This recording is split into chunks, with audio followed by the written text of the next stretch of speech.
Absolute Wonder Woman has now reached 25 issues. So, in celebration, I'm ranking all her covers in a tier list. I absolutely love when a run has the same cover artist because it gives a very nice aesthetic and feeling that sort of becomes part of the narrative. In this case, the artist has been Hayden Sherman with Jordie Bellaire in colors. As of lately, or always, DC has been forgetting they have Wonder Woman as a character, putting up movies, games, and animated shows for everyone and their dog, everyone except our main girl. But not me. I love Diana, and I especially love Absolute Diana. Don't jump on me. Earth Zero Diana is iconic, and I love her. But I really haven't been following on her main run, as the current one looks way too girl bossy and Americanized. While I feel Absolute Diana is more for everyone, and more relevant than ever now that it feels that we wake up in hell every single day. When doing these tier listings, I want to acknowledge that these rankings come from a place of love. If I put something in the low tiers, it doesn't mean I think the work sucks, just that the artist can deliver peak after peak all the time. So if this ever reaches Hayden or Jordie's eyes or ears, I love you, just doing this as a fun art review exercise. Let's get started! If you want to do your own ranking, I'll link the tier maker in the description. Please share and tag me in my socials. Absolute Wonder Woman 1. This cover does a great job introducing this new version of the character, as well as the environment where the story is going to progress. It does have a symmetrical composition, but not on the details, and the symmetry helps divide the two characters. The thirds of the image, along with the used colors, help the image pop and center our attention. I like to think that covers for issues number 1 go through extensive editorial and creative review because they usually go hard. This is no exception, and for me, this is S tier. Absolute Wonder Woman 2. I believe this cover pops especially because of the colors. The very opaque bottom of the image with the soft yellow on the left and the bright red figures on the right over the soft blue sky do a very cool effect. There's also a very pointy dynamism I like. However, I don't think this one is S material, so I'll put this in A. Absolute Wonder Woman 3. For this one, I like how it also uses thirds to separate the character from the details, and the red circle to frame Diana. The contrast of the dark gray, bright red, and the white on her eyes is also very cool. At first, I wanted to put this in A, but I believe it belongs in S tier. Absolute Wonder Woman 4. I like how this composition is diagonal and has the same triangle vibe. I'll put this on B though, as it's good but not one of my favorites, and I don't really have much to say about it. Absolute Wonder Woman 5. A bit simple, but has good use of contrast, and I like how the lasso has like these neon lights over the blue-gray background. This one is A for me. If you'd be interested, I'm actually planning to do a color theory analysis and full composition breakdown for all A and S tier covers in a future video. But in the meantime, let's continue with Absolute Wonder Woman 6. This one is very hard for me because I love the idea. It also has that bright red over black contrast. It divides the images in thirds and uses symmetry but in a more radial way. The thing that doesn't make it perfect for me is the face. I think it's very pointy and angular and throws me out a bit. Still A tier. Absolute Wonder Woman 7. You might want to fight me on this one, but I think this one is very original. And I love the artist, and definitely he deserves a lot of praise. But I believe the colorist is who really has made all these covers pop and become great. This one is B tier for me. Absolute Wonder Woman 8. So this one will be my first D. The illustration is fine, but I don't think it's as strong as the others. I honestly believe it could be just a detailed inside panel. Also, I know we're talking about comics, but this one looks a bit too cartoonish. So, D tier. Absolute Wonder Woman 9. I usually don't like when the character is a bit too small in the composition. I quite like this one. It also uses symmetry, but also knows where to stop using it and has a cool perspective. And the colors, again, I believe those are the ones that make it great. I'll put this one in B tier. Absolute Wonder Woman 10. This one definitely plays with the colors. I consider this one a bit of a controversial one, at least related to its design. I think for some people it can be S tier and for some D tier, because it breaks a lot of contrast and focus rules, but it's innovative and still works. It took me a while to know if I love it or hated it, so I'll go into the middle ground and I'll put it in B. Absolute Wonder Woman 11.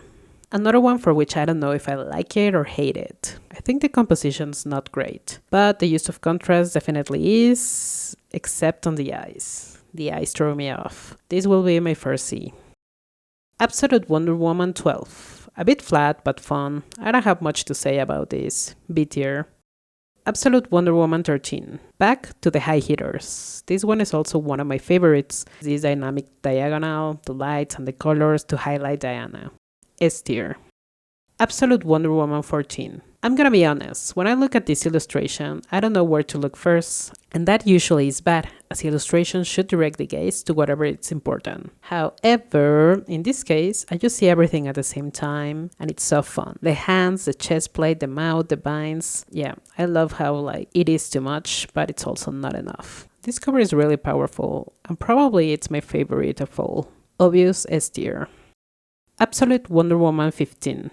This one is also quite flat, but it doesn't feel plain. I love the contrast of the two characters looking at opposite sides with a plain background. There's a point to be made about Batman being here so early on, like who invited him? But that's a subject for another day. Talking just about the cover art, this one is also top notch. S tier. Absolute Wonder Woman 16. Now, this one is very difficult for me.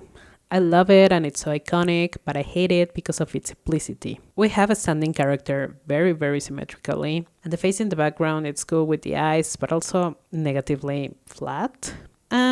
This is the only issue where the picture has a black frame surrounding everything, which kind of bothers me. Anyways, I'm torn in between if this is an A or a C, no in between.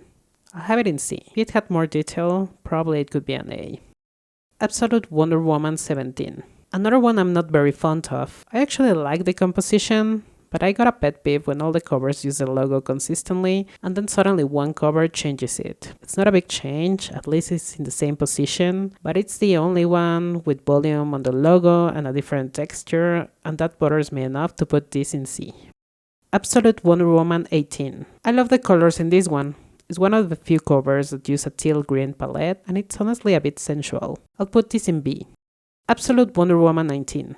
Look, if you're watching this video and criticizing what I criticize about the covers, this is a perfect example of a cover that it's flat but stands out because of the details and the color. Comparing it with the Satana one, maybe it's understandable why this one was an easy A for me, while the other ones stay at C.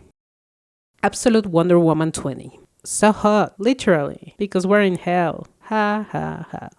Anyways, talking about the composition, very obviously diagonal composition, one of the most original and different from the rest perhaps, at least in terms of colors, planes and structure. Love it, wouldn't say it's the best of the best, I'll put it in A tier.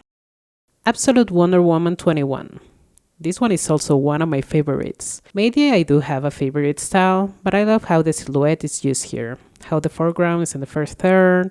I believe this one has a lot of detail, even if it's not instantly seen. Obviously the black over the red over the gray is very nice. S tier. Absolute Wonder Woman 22. This one's a bit peculiar because at first glance, I think it's meh.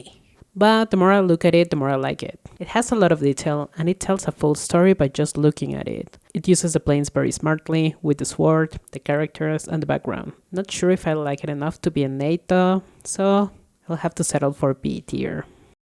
Absolute Wonder Woman 23. Now that we're almost at the end, I want to reiterate that I love all these covers. Well, maybe there are a few exceptions. But I respect the cover artists a lot. The covers have been dynamic and have played a lot with the shapes and especially with the colors. The perspective of this one is also very cool, just the eye steals too much attention for my liking. C tier. Absolute Wonder Woman 24. Oof, I'm gonna be honest. I don't think this one is the most original composition, but that doesn't stop me from loving it. Like the look, the gaze, the sword, the pose, the background, the colors, the golden radio dynamism. It's very close to S tier. And honestly, I don't have any proof, but the only reason I'm not putting it there, it's because I feel I've seen something very similar before. Absolute Wonder Woman 25. And finally, we've reached the end game. This one was just recently announced, and the first thing we notice is that this is a wraparound cover, and thus, one of the more complex compositions. This one directs our attention in different ways, so we can see everything. The artist uses once again the thirst to separate the main characters from the rest. And with all these characters, we can see like everything that has been part of Diana's journey so far. Even though I mentioned I don't like when Diana is small, I absolutely love this one because our girl Shira is who we should be paying attention to. In here, I also think they did a better job with the eye, as we can see it, but it doesn't eclipse everything else. Also, the colors here are obviously exceptional. I'm glad we can end this with S tier. So, that's all for the first 25 covers.